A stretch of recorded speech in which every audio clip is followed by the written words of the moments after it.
কি রে হারান, কাজ কেমন চলছে? শোন, কাজে কিন্তু কোনো প্রকার ফাঁকি দেওয়া চলবে না।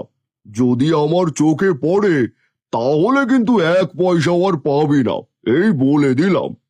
না না মালিক, আপনি কোনো চিন্তা করবেন না। আপনার কাজ আমি একদম গুছিয়ে করি। মালিক, আপনার সাথে আমার একটু দরকার ছিল। কি জরুরি কথা তোর আমার সাথে? আচ্ছা বল শুনি, তাড়াতাড়ি বল, আমাকে আবার যেতে হবে। বলছি মালিক, আমার মেয়েটা কাল ইলিশ মাছ খাবে বলে বড্ড বায়না ধরেছে। আপনি যদি আমার মজুরিটা একটু বাড়িয়ে দিতেন, তাহলে আমি আমার মেয়ের জন্য ইলিশ নিয়ে যেতে পারতাম। কি রে হারু, শুনেছিস ওর মেয়ের কথা? সে নাকি খাবে ইলিশ। 3 বেলা 3 মুঠো ভাত খেয়ে থাকতে পারছিস, এই অনেক। কি আর বলি মালিক, এদের কিছু বলতে গেলে কথার ক্ষয়। আপনি চলুন তো।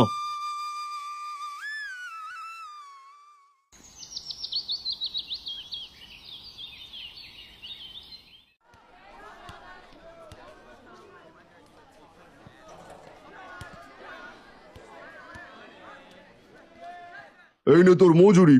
শোন হারান, আজ তোর কাজের অনেক ভুল পেয়েছি আমি, তাই তোর পাওনা মজুরি থেকে পয়সা কেটেছি। এ কি বলছেন মালিক? আমি তো সব কাজ ভালোভাবেই করেছিলাম। আমার কাজে তো কখনো ভুল হয় না। তাহলে কি আমি মিথ্যে কথা বলছি? যা এখন, একে তো কাজে ফাঁকি দিস, তার উপর মুখের ওপর কথা বলছিস। একদম ঠিক কাজ করেছেন মালিক। বড্ড বার বেড়েছিল হারানের। ইলিশ খাবে। আমার কাজ করে আবার আমার টাকাতে ইলিশ খাবে, শখ দেখেছিস?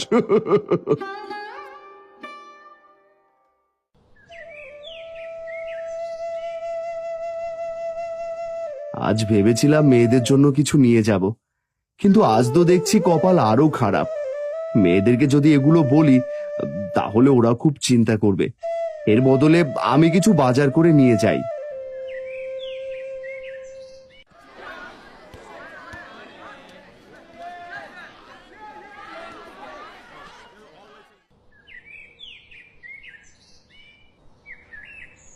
রূপামা, কই রে? এই নে, কিছু সবজি এনেছি। আজ এগুলোই রান্না করে নে মা। দাও বাবা, আমার কাছে দাও। তুমি যাও, হাত মুখ ধুয়ে বিশ্রাম নাও। সোনা, আয়, আমাকে কাজে সাহায্য করবি।